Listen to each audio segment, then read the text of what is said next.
मैं डॉक्टर भामा अग्रवाल आपके अपने यूट्यूब चैनल पर आपका स्वागत करती हूँ, अभिनंदन करती हूँ। ये प्यारे बच्चों, आज हम नई कविता के सशक्त हस्ताक्षर श्री नरेश मेहता जी द्वारा रचित अरण्यानी से वापसी नामक कविता का अध्ययन आरंभ करते हैं। इस कविता को सरल और सहज बनाने के लिए हम सर्वप्रथम इसके स्मरणीय बिंदुओं पर अपना ध्यान केंद्रित करते हैं। नंबर 1, अरण्यानी से वापसी श्री नरेश मेहता जी की रचना है। नंबर 2, नरेश मेहता जी नई कविता के सशक्त हस्ताक्षर हैं। नंबर 3, अरण्य का अर्थ जंगल होता है। अरण्यानी से अभिप्राय उस वन क्षेत्र से है जहाँ कोई सन्यासी वैराग्य धारण कर मोक्ष प्राप्ति हेतु तप करता है। नंबर 4, कवि अपना प्रथम दायित्व धरती व मानवता के कल्याण के कार्य को मानता है। नंबर 5, इस दायित्व की पूर्ति के लिए कवि अरण्यानी वल्कल वस्त्र, औषधियों के अंगराग अर्थात लेप आदि को त्याग रहा है। नंबर 6, कवि अपने दायित्व का निर्वाह कविता को रचकर करना चाहता है। नंबर 7, कविता में मानव के विकारों को नाश करने की तथा मानव को सन्मार्ग पर ले जाने की अद्भुत क्षमता होती है। नंबर 8, सर्व कल्याण की भावना वाली कविता सबसे बड़ा उत्सव, जीवन की हंसी, पावनता भरी प्रार्थना होती है। नंबर 9, राजनीति और इतिहास मानव को संकुचित दृष्टिकोण देकर तुच्छ स्वार्थों में बांध लेते हैं। नंबर 10, कविता की दृष्टि व्यापक, कल्याणकारी तथा ईश्वरीय कृपा से युक्त होती है, जो मानव मन के विकारों का नाश कर उसके मन और आत्मा को शक्ति प्रदान करती है। नंबर 11, कवि अपना कवि धर्म निभाने और तुच्छ स्वार्थों में बटी मानवता को एकता व प्रेम के सूत्र में पिरोने के लिए अरण्यानी छोड़कर पृथ्वी पर आना चाहते हैं। आइए बच्चों, अब इसी प्रकार के भावों से भरी इस कविता के पदों का हम अध्ययन आरंभ करते हैं।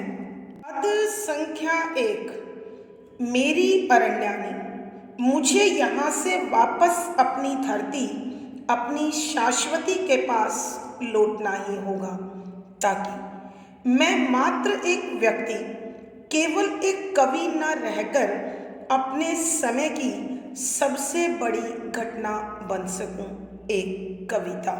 प्रसंग, प्रस्तुत पद हमारी हिंदी की पाठ्य पुस्तक समकालीन हिंदी कविता में संकलित नई कविता के सशक्त हस्ताक्षर श्री नरेश मेहता जी द्वारा रचित अरण्यानी से वापसी नामक कविता से लिया गया है। संदर्भ, इस कविता के माध्यम से कवि बता रहे हैं कि मानव का सच्चा धर्म उसका व्यक्तिगत जीवन न होकर सर्वजन हिताय सर्वजन सुखाय होना चाहिए। इसीलिए कवि जो वन क्षेत्र में स्वकेंद्रित होकर वैराग्य धारण कर तप हेतु गए हैं, तो उन्हें यह पृथ्वी पुकार रही है अपने पीड़ित और दुखी लोगों की पीड़ा को दूर करने के उद्देश्य से। इसलिए कवि अरण्यानी को त्याग कर धरती की ओर लौटने की इच्छा व्यक्त करते हैं, ताकि जो अधूरा कार्य छोड़कर वो चले गए थे उस कार्य को पूरा करें। और वो कार्य कवि एक कविता के माध्यम से पूर्ण करना चाहते हैं, क्योंकि कविता महज कुछ शब्दों अथवा पंक्तियों का समूह नहीं होती, बल्कि भावों को कवि का हृदय उठाता है, आत्मसात करता है, गहन चिंतन मनन करता है, विश्लेषण करता है और उसके बाद समाधान प्रस्तुत कर अपने भावों का रस निचोड़ कविता के माध्यम से आम जन को सौंपता है, ताकि कविता की प्रेरणा शक्ति उनका मार्गदर्शन कर सके। इसीलिए कवि वन प्रदेश को त्याग कर पृथ्वी पर आने की कामना करते हुए लिखते हैं कि व्याख्या शब्दों के अर्थ साथ साथ मेरी जहाँ कवि तप कर रहे हैं या निवास कर रहे हैं, अरण्यानी वन क्षेत्र मुझे कवि ने अपने लिए प्रयोग किया है। यहाँ से वन क्षेत्र के लिए वापस पुनः अपनी धरती पृथ्वी शाश्वती सनातन सुरक्षित अर्थात हमेशा बनी रहने वाली लौटना ही होगा, जाना ही पड़ेगा। ताकि मैं कवि बता रहे हैं मैं क्यों जाना चाहता हूँ, ताकि इसलिए मैं मात्र केवल एक व्यक्ति, एक शरीर ना होकर, एक मनुष्य ना होकर, केवल एक कवि ना रहकर, केवल कविताओं को लिखने वाला एक प्राणी मात्र ना बनकर अपने समय की सबसे बड़ी घटना बन सकूं, अर्थात उस काल विशेष में जो समस्याएं हैं उनका अध्ययन कर चिंतन मनन के द्वारा कोई ऐसी कविता दूं जो उन समस्याओं को मूलतः पूर्णतः नष्ट कर दे।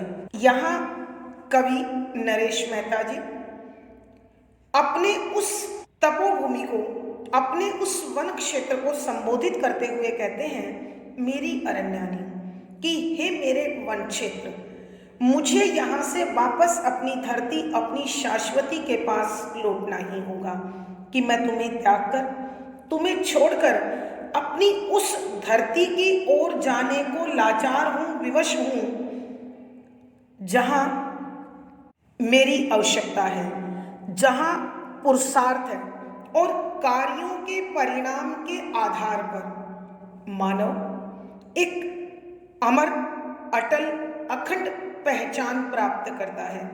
प्यारे बच्चों, संभवतः आपको मालूम हो कि पृथ्वी देवलोक और पाताल लोक दोनों से उत्तम है, क्योंकि यहाँ पुरुषार्थ है, यहाँ आत्मा निर्देशित श्रम है, मेहनत है, और उसी के आधार पर मनुष्य मानव मात्र की सेवा के माध्यम से परमात्मा तक को पाकर मोक्ष पा सकता है। इसीलिए पृथ्वी को शाश्वती कहा जाता है कि यह मनुष्य को एक अखंड, अजर, अमर पहचान दे सकती है।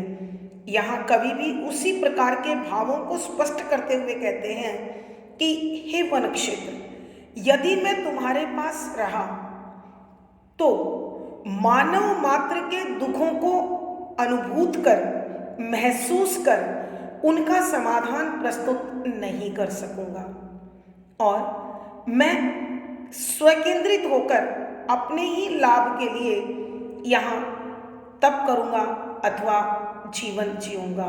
लेकिन जब मैं पृथ्वी पर जाऊँगा तो वहाँ दुखी, पीड़ित, संत्रस्त मानवता को देखूँगा, समझूँगा और उस पर चिंतन मनन कर एक ऐसी कविता की रचना करूँगा जो उनके कष्ट का हरण कर ले, उनकी तकलीफ़ों का निवारण कर दे, ताकि मैं मात्र एक व्यक्ति जब मैं पृथ्वी पर लौटूंगा तो मैं केवल एक जीव नहीं होगा, केवल एक प्राणी, केवल एक मनुष्य नहीं होगा जो रोटी, कपड़े और मकान में अपने आप को बांधकर समाप्त हो जाए।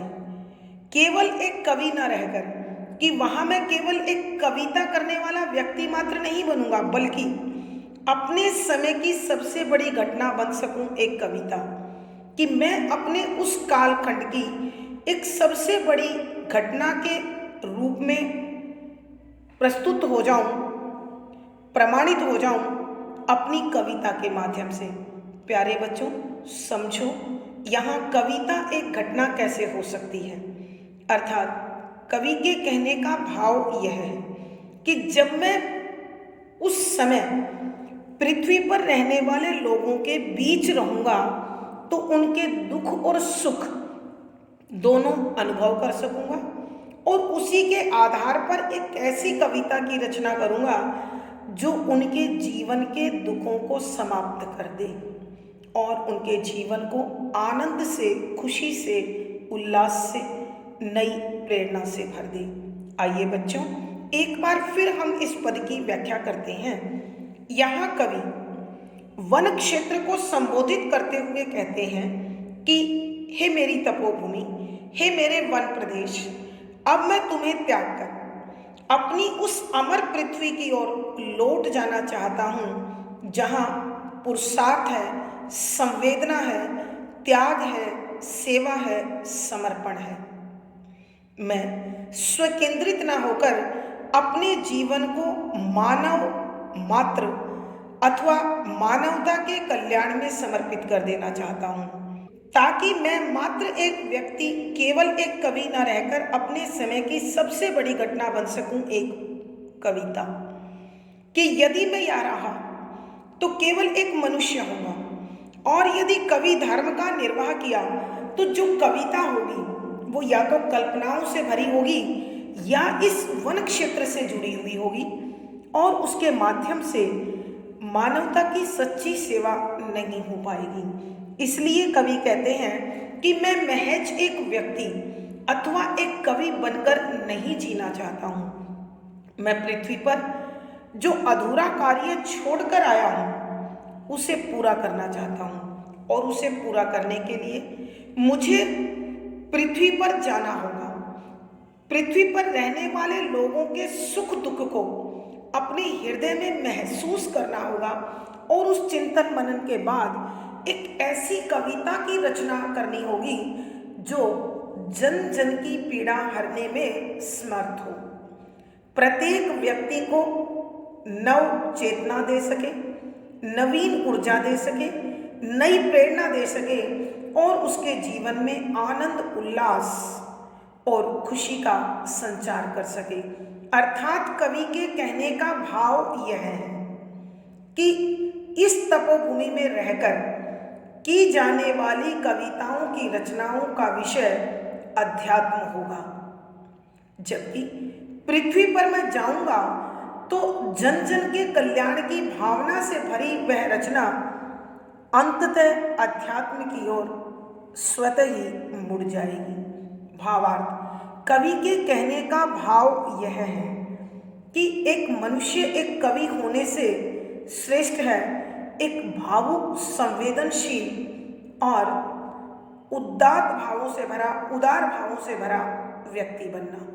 विशेष यहाँ कवि जंगल अर्थात वन प्रदेश को त्याग कर धरती पर अपने अधूरे कार्य को पूर्ण करने के लिए लौटना चाहते हैं।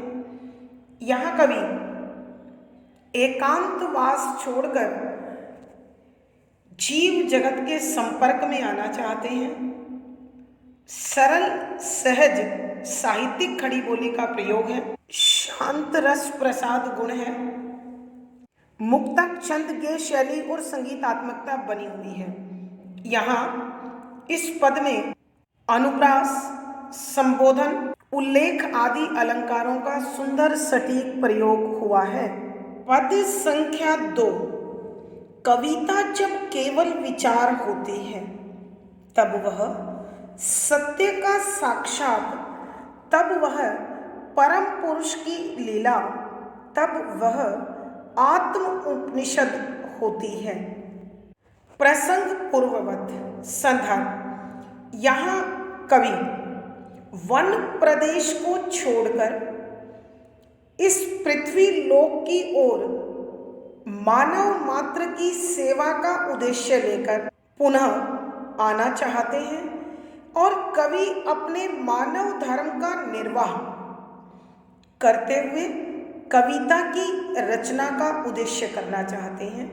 अब कविता का स्वरूप कैसा होता है और वो किस प्रकार मानव के कल्याण का मार्ग खोजती है, इस विषय पर प्रकाश डालते हुए कविवर लिखते हैं कि व्याख्या। शब्दों के अर्थ आवश्यकता के अनुसार कविता जब केवल विचार होती है कि कोई भी कविता जब कवि के हृदय में जन्मती है तो उस जन्म के लिए उसे कहीं न कहीं से कोई न कोई विचार अवश्य प्राप्त होता है और कवि उस विचार को बड़ी गहराई से, सूझबूझ से, समझ से अपने हृदय में स्थापित करता है।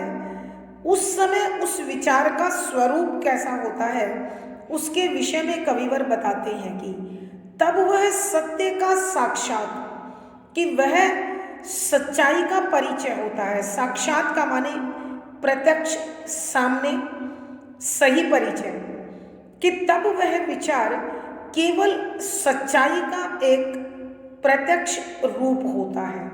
अर्थात कहने का भाव यह है कि कवि के हृदय में जो विचार आता है वह विचार कहीं न कहीं किसी न किसी घटित रचना के कारण या किसी भाव विशेष के कारण जन्म लेता है।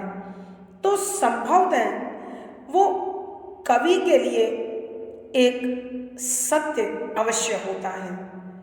तब वह परम पुरुष की लीला कि ऐसे समय में वो विचार जब सत्य की कसौटी पर खरा उतरता है तो सत्य ईश्वर है, इसलिए वो विचार भी उस ईश्वर की ही लीला का रूप धारण कर लेता है, क्योंकि यह सारा संसार उस परम शक्ति के निर्देश पर चलता है और इस कार्य को क्योंकि न तो निर्देश देने वाला दिखाई देता है और न ही उसके निर्देश का कोई स्वरूप प्रत्यक्ष होता है, तो जो चीज हमारी स्थूल ज्ञानेंद्रियों से परे होती है उसको हम लीला कहते हैं। अतः यह विचार मानव मात्र से मिलता है, इसलिए प्रभु की लीला के रूप में उसे ग्रहण किया जाता है।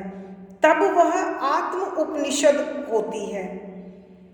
प्यारे बच्चों, सबसे पहले उपनिषद शब्द का अर्थ समझें। उप माने होता है निकट, निषद माने बैठना। उपनिषद वो ग्रंथ हैं जो अपने गुरु अथवा किसी मनीषी, योगी अथवा सिद्ध पुरुष के निकट बैठकर अपने विचारों को प्रकट करते हुए उनसे मार्गदर्शन प्राप्त कर जो लिखे जाते हैं वो उपनिषद कहलाते हैं। तो यहाँ कवि ने अपने हृदय में आने वाले विचार को आत्म उपनिषद की संज्ञा इसलिए दी है। आत्म माने खुद का, उपनिषद माने आत्म मंथन, कि वो जो रचना होती है वो उस विचार का प्रमाण होती है, उस विचार की देन होती है जो कवि अपने आसपास, अपने परिवेश, अपने वातावरण से ग्रहण करता है और फिर उसे प्रभु के आदेश पर स्वीकार कर अपने हृदय में उसका मंथन करता है, उस पर चिंतन मनन करता है और फिर उसका निचोड़ जो निकलता है उसके दिमाग में, उसका जो समाधान वो स्वयं महसूस करता है, तो वह उस कविता के रूप में ढालता है। इसलिए कवि उस कविता को आत्म उपनिषद की संज्ञा देता है। आइए बच्चों, हम एक बार फिर इस पद की व्याख्या करते हैं।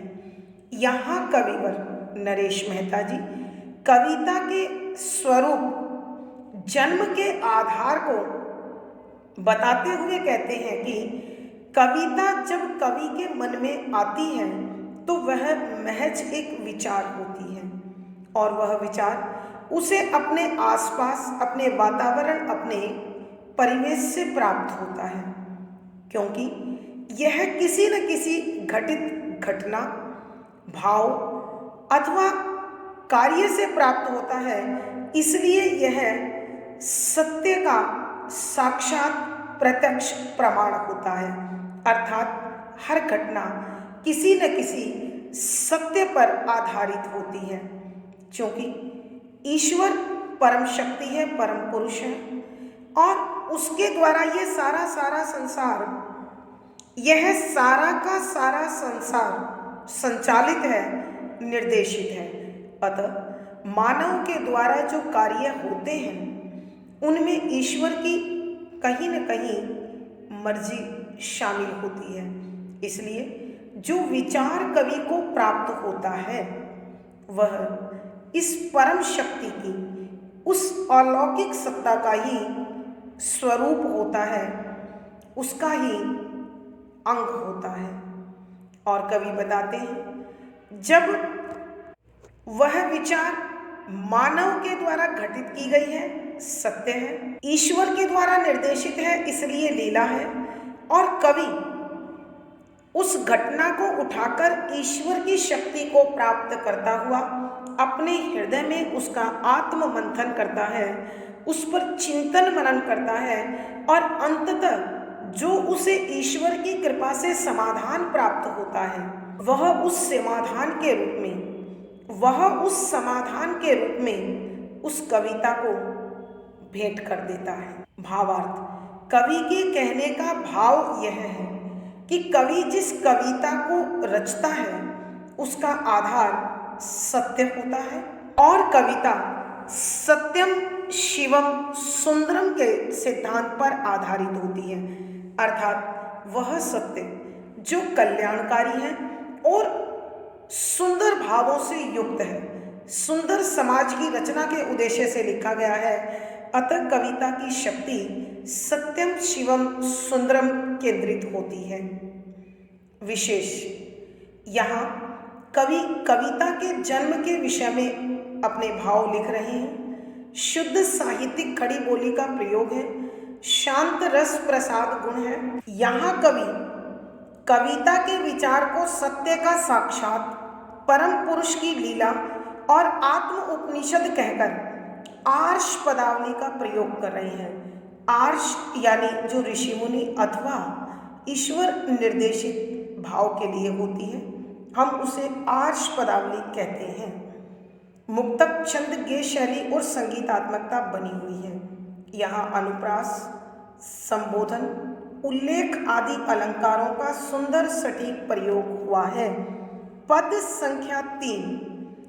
पर जब वह भाषा के भोजपत्र पहन लेती है तब वह आनंद के मंत्र, आसक्ति के पद, तन्मयता के कीर्तन, विनय की प्रार्थना और लालित्य के गान के अपराजित हिमालय तथा अक्षत उपत्यकाओं से उतरती हुई जलते मानवीय मैदानों में पहुंचकर विराट करुणा पीड़ा मात्र बन जाती है।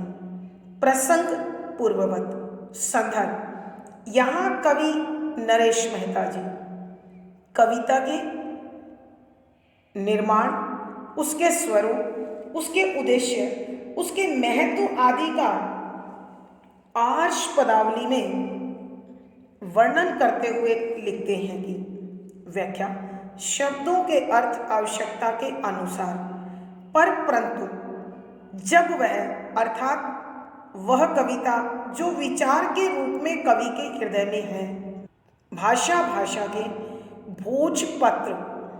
प्यारे बच्चों, भोजपत्र एक इस प्रकार का लंबा बड़ा पत्ता होता है जो प्राय प्राचीन काल में लिखने के लिए प्रयोग किया जाता था, और उसे इसलिए लिखने के लिए प्रयोग किया जाता था क्योंकि उसमें कभी कीट नहीं लगते थे और वह हमेशा सुरक्षित रहता था।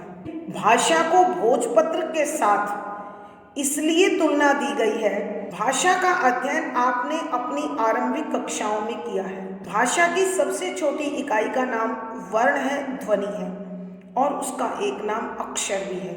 अक्षर का अर्थ होता है जो कभी नष्ट नहीं होता, और जब अक्षर नष्ट नहीं होता, वर्ण नष्ट नहीं होता, तो वर्णों का समूह भाषा भी नष्ट नहीं होती। इसलिए कवि कहते हैं कि जब कवि के मन का वह विचार भाषा के भोजपत्र पहन लेती है, अर्थात उसे भाषा में बांध दिया जाता है, उसे भाषा में ढाल दिया जाता है, उसे सुघड़ रूप दे दिया जाता है, तब वह केवल कवि की वस्तु नहीं रह जाती, कवि के मन का विचार नहीं रह जाता, तब वह मानव के हाथ में पहुंच जाती है, जन जन के भावों में बसने लगती है। किस प्रकार? आसक्ति के मंत्र किस प्रकार बसती है? आनंद के मंत्र।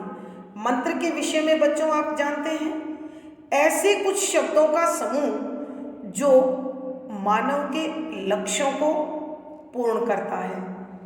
अतः तो जो कविता जब रचकर तैयार हो जाती है तो वह मानव के लिए आनंद के मंत्रों की भांति हो जाती है, अर्थात उस कविता को पढ़कर मनुष्य स्थायी आनंद प्राप्त करता है।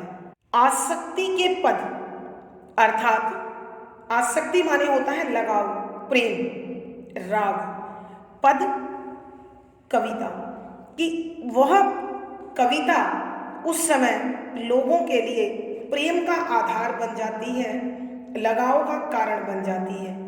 तन्मयता के कीर्तन, तन्मयता माने होता है एकाग्रता, भावों का केंद्रीयकरण। कीर्तन अर्थात ईश्वर की भक्ति से परिपूर्ण भाव शब्द, कि जब वो कविता जन जन तक पहुंचती है तो वह मानव के मन को एकाग्र करने लगती है, और उस एकाग्रता में उसमें सद्भाव सद्विचारों का जन्म होता है। विनय की प्रार्थना, विनय विनम्रता की प्रार्थना कल्याण की ईश्वरीय स्तुति, अर्थात सर्वत्र कल्याण की भावना से प्रेरित राग गीत। और लालित्य के गान, लालित्य माने होता है सुंदरता, सौंदर्य, गान गीत। अपराजित या जिसे कभी हराया नहीं जा सकता, अपराजित जो कभी हारा नहीं है। हिमालय हिमालय तथा तथा अक्षत सुरक्षित जो कटती फटती टूटती नहीं है। उपत्यकाओं चोटियां, हिमालय की शिखर से उतरती उतरकर आती हुई जलते मानवीय मैदानों में पहुंचकर, जलते मानवीय मैदान अर्थात जहां मनुष्य रहते हैं और मनुष्य के दुख और पीड़ा के कारण वो पूरा का पूरा क्षेत्र दुखी तड़फता सा प्रतीत होता है। विराट, विशाल, करुणा, दया, पीड़ा, कष्ट मात्र केवल बन जाती है। अर्थात कवि कहते हैं कि यह कविता फिर दुखी मानवता के दुख और पीड़ा का हरण करती है, उसके मन को शक्ति देती है, उसे दया से भर देती है, और वह जन जन की प्रिय और प्रेरणादायी बन जाती है। आइए बच्चों, हम एक बार फिर इस पद की व्याख्या करते हैं। यहाँ कवि नरेश मेहता जी बता रहे हैं कि कविता जब कवि के मन में प्रवेश करती है तो वो सत्य का साक्षात्कार, परमात्मा की अद्भुत लीला और कवि के विचारों का निचोड़ होती है।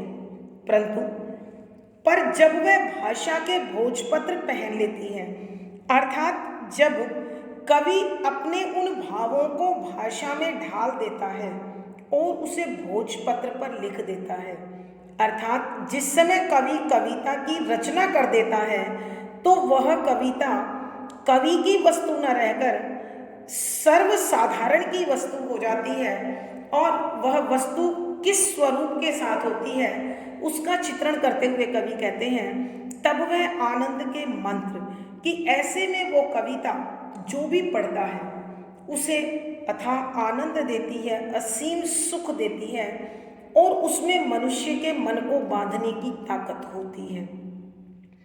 अर्थात जिस भाव की प्रेरणा देने के लिए कवि उस कविता को लिखता है, वो कविता उसी प्रकार की प्रेरणा जन जन तक देने लगती है।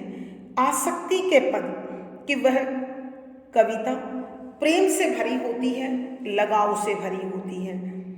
अर्थात कवि का मानव मात्र के प्रति प्रेम उन पदों में भरा होता है और जो पढ़ता है वह भी उसी प्रकार के भावों से भर जाता है। तन्मयता का कीर्तन कि यह कविता महज शब्दों का समूह नहीं बल्कि एकाग्रता का पवित्र भाव बन जाता है। अर्थात पाठक के बिखरे विचारों को कविता संगठित करने लगती है, व्यवस्थात्मक रूप देने लगती है। और विनय की प्रार्थना, वह कविता विनम्रता की सद्भावना से भरी राग अथवा गीत बन जाती है। और लालित्य के गान, ऐसे में वो कविता अद्भुत सौंदर्य अपने अंदर समेट लेती है, अद्भुत ताकत अपने अंदर समेट लेती है। किस प्रकार समेटती है उसका वर्णन अपराजित हिमालय तथा अक्षत उपत्यकाओं से उतरती हुई जलते मानवीय मैदानों में पहुंचकर विराट करुणा पीड़ा मात्र बन जाती है कि कभी न हारने वाला हिमालय, कि वो हिमालय पर्वत जो आज तक कभी हारा नहीं है और उसकी शाश्वत सनातन अमर अनश्वर चोटियों से उतरती हुई वह कविता मानव के उन क्षेत्रों तक पहुंच जाती है जहां लोग दुख और पीड़ा से भरे हुए हैं।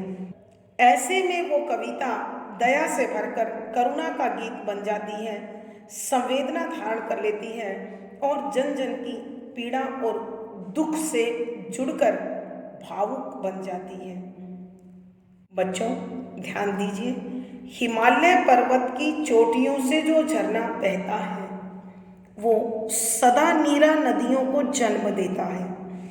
सदा नीरा अर्थात जिन नदियों में हमेशा पानी भरा रहता है और वो प्यासी धरती और प्यासी मानवता की प्यास बुझाते हैं। ठीक इसी प्रकार कवि के उच्च विचारों से उतरी हुई वो कविता दुखी, पीड़ित, वेदनाग्रस्त, अभावग्रस्त मानव को भावुकता के साथ संभालती है, सहेजती है, शक्ति प्रदान करती है और वह उनके कष्टों को दूर कर, उनके मन के दुख को दूर कर उन्हें नव चेतना, नवीन शक्ति और नई प्रेरणा देकर मन को उत्साह से, आनंद से, उल्लास से भर देती है। भावार्थ, कवि के कहने का भाव यह है, कविता सत्यम शिवम सुंदरम के भाव को केंद्र में रखकर चलती है और उसका उद्देश्य सर्वत्र कल्याण होता है। विशेष यहाँ कवि ने कविता के स्वरूप का चित्रण किया है। कविता के लिए आनंद के मंत्र, आसक्ति के पद, तन्मयता के कीर्तन, विनय की प्रार्थना, लालित्य के गान आदि शब्दों का या युक्तियों का जो प्रयोग किया है वो आर्ष पदावली में है, शुद्ध साहित्यिक खड़ी बोली का प्रयोग है, शांत रस प्रसाद गुण है, मुक्तक छंद गे शैली और संगीतात्मकता बनी हुई है। यहाँ अनुप्रास, उल्लेख, संबोधन, स्वभावोक्ति आदि अलंकारों का सुंदर सटीक प्रयोग हुआ है और लक्षणा शब्द शक्ति है। पद संख्या 3, मेरी अरण्यानी, मेरी इस वैष्णवता को भी परीक्षा देनी होगी, मेरी इन प्रार्थनाओं को भी अपने समय और कोटि कोटि लोगों के बीच एक कविता, एक घटना, एक मनुष्य सा घटित होना ही पड़ेगा। युद्ध के 18 दिनों के रक्त अभिषेक के बाद ही कृष्ण की वैष्णवता इतिहास का वासुदेव बन सकी थी। प्रसंग पूर्ववत संदर्भ। यहाँ कविता के स्वरूप, कविता की उपयोगिता के विषय में प्रकाश डालने के साथ साथ यह भी बताना चाहते हैं कि इस संसार में मनुष्य को अपने आप को प्रयोग के आधार पर खरा सिद्ध करना पड़ता है। और यह घटना श्री कृष्ण के साथ भी ठीक इसी प्रकार घटित हुई थी। उसी का उदाहरण प्रस्तुत करते हुए कविवर लिखते हैं कि व्याख्या, शब्दों के अर्थ साथ साथ अरण्यानी वन क्षेत्र, वैष्णवता पवित्रता, परीक्षा इम्तिहान, प्रार्थना सद्भावों से भरा गीत, कोटि करोड़ मनुष्य सा मानव के समान, रक्त अभिषेक, खून का टीका अथवा खून का स्नान, वैष्णवता फिर पवित्रता, वसुदेव श्री कृष्ण। यहाँ कविवर पुनः अपने वन क्षेत्र को, तपोभूमि को संबोधित करते हुए लिखते हैं कि हे वन क्षेत्र, ही मेरी तपोभूमि, मेरे मन के भाव पवित्र हैं, मैं सद्भावना से भरा हुआ हूँ, मेरे मन में सर्व कल्याण के भाव हैं, यह मुझे सिद्ध करने होंगे। मेरी इस वैष्णवता को भी परीक्षा देनी होगी कि मेरे मन में ये जो पवित्रता है, ये जो सद्भाव है, ये जो कल्याण की इच्छा है, इसे परीक्षा देनी होगी। मेरी इन प्रार्थनाओं को भी अपने समय और कोटि कोटि लोगों के बीच एक कविता, एक घटना, एक मनुष्य सा घटित होना पड़ेगा कि मैं जो सर्वे भवन्तु सुखिनः का भाव लेकर कल्याण मंत्र गाता हूँ, जो ईश्वर से विनम्र प्रार्थना करता हूँ, मेरी उन प्रार्थनाओं को भी खुद को सिद्ध करना होगा। और वो किस प्रकार सिद्ध करेंगे, वो कैसे इस समय की कसौटी पर खरा उतरेंगे, उसके लिए कवि बताते हैं कि मुझे एक ऐसी कविता की रचना करनी होगी, जो एक कविता, एक घटना, कि मुझे एक ऐसी कविता की रचना करनी होगी जो करोड़ों करोड़ों लोगों के बीच जाकर उनके मन के भावों को छू सके, उनके कष्टों को दूर कर सके और उनकी वो प्रिय बन सके। यहाँ कवि श्री कृष्ण का उदाहरण प्रस्तुत करते हुए कहते हैं कि युद्ध के 18 दिनों के रक्ताभिषेक के बाद ही, कि जब महाभारत का युद्ध 18 दिनों तक लड़ा गया और खून की नदियां बही, लोगों को अपना जीवन खोना पड़ा, तभी इतिहास में कृष्ण वासुदेव के रूप में प्रसिद्ध हुए। अन्यथा श्री कृष्ण को भी अपनी प्रामाणिकता के बिना सम्मान प्राप्त नहीं हो सकता था। आइए बच्चों, हम एक बार फिर इस पद की व्याख्या करते हैं।